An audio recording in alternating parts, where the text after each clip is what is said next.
Let's talk about the elephant in the room, the dance floor etiquette. So many people step on the dance floor without realizing that line dancing called such because of the need to maintain the line. In this video, I want to talk about the dance floor etiquette specifically for line dancing in the bars or different venues in general. So let me know if I missed any rules. And some of you may say, But I'm a free spirit. I don't want to be bound by the rules. sure, honey boo, you are. You are a free spirit. Still, unless you're dancing in the desert by yourself with nobody around you, these rules will apply to you too. So let's start with the most obvious one: respect the line. Remember that you are part of the line dancing community. Respect the space and the dancers around you by staying in line and maintaining proper spacing between you and others. We are not talking about a perfect square. That would be amazing, but it's unrealistic. And more to that, not all line dances are dance in line.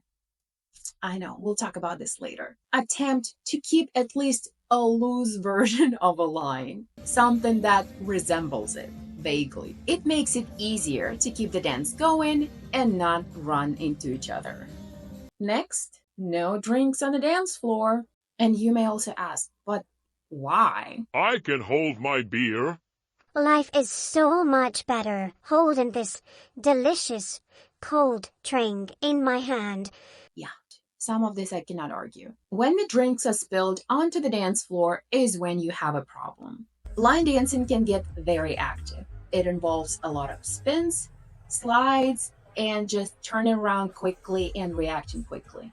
And unfortunately, when someone behind you spills the drink on the dance floor and you have no idea that that happened, next time you do a turn or a slide back, you may actually fall. That's dangerous. We are trying to avoid falling and injuring others as much as possible. And as a dancer, you do not want to be sliding and slipping and falling on the dance floor because of someone else's drink.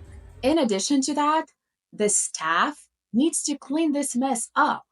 And that cuts into your dancing time and everyone else's dancing time. Some bars will have an explicit sign, no drinks on the dance floor, while in other places you may have a DJ or an instructor announcing this before the lesson or after the lesson or generally during the night when they notice that something is not right.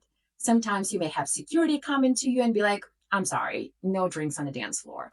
Don't get upset about it. Just follow the rules. And remember, it's not because they're not necessarily confident in your ability to hold the bottle, but because someone may run into you without knowing, and then you drop your bottle or you spill your drink. So it may not even be your fault, and the drink will still end up on the floor. And of course, there are venues that are okay with the drinks on the dance floor. And in those places, sure, do your thing. Go ahead and spill your drink, enjoy it, whatever. Rain it down. No one will stop you. Just know that those places are the exception.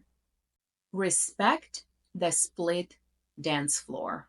If you are new to line dancing, you would be like, what is the split dance floor? What is she talking about? Well, the split dance floor is when the same song has two or more different dance routines to it. And in those cases, make sure you are being a part of the correct dance group. Sometimes I was eager to jump onto the dance floor just to realize a second later that I did not know that dance.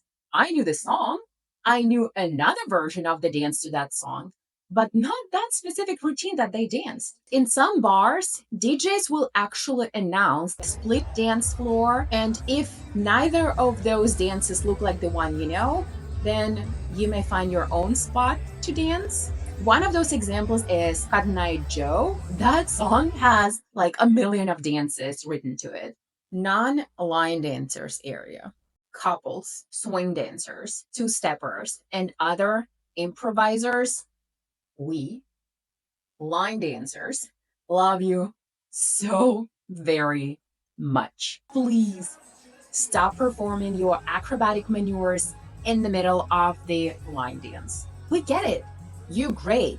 We're not arguing it. We're not denying it. You do not have to prove anything. Move to the side and let us dance in our perfect square, the same steps that we know how to dance. Would you? That was all sarcasm, of course. But seriously, please be respectful. Typical dance floor. Here's the best visual image of a typical dance floor that I found. Let's review those together. In the line dancing world, line dancers take the center, typically because majority of the dances are danced in the square. Then you get the couples, swing dancers, freestylers, moving around the line dancers. There are songs that are good for couple dancing only. And in those cases, you can take the entire dance floor to yourself. But if there is a formation of line dancers, then your space is the outside. At last, if you look at the image, we get all the spectators and freestanders. All of those drink holders, purse holders, non-dancers, your spot is outside of the dancing area. Recently, I came across a bar website where the rules have been also posted on the website. Not that I would ever go specifically to a bar's website to check out on the rules, but hey, now you know that's also a thing. Now that you know the main rules of line dancing, try to follow some. They are probably universal to any venue or any bar that I've seen, with maybe one exception. I did see drinks on the dance floor. Thank you so much for watching this. Happy dancing, y'all. If you like the video, give it a like, leave a comment, and keep dancing and living your life to the fullest.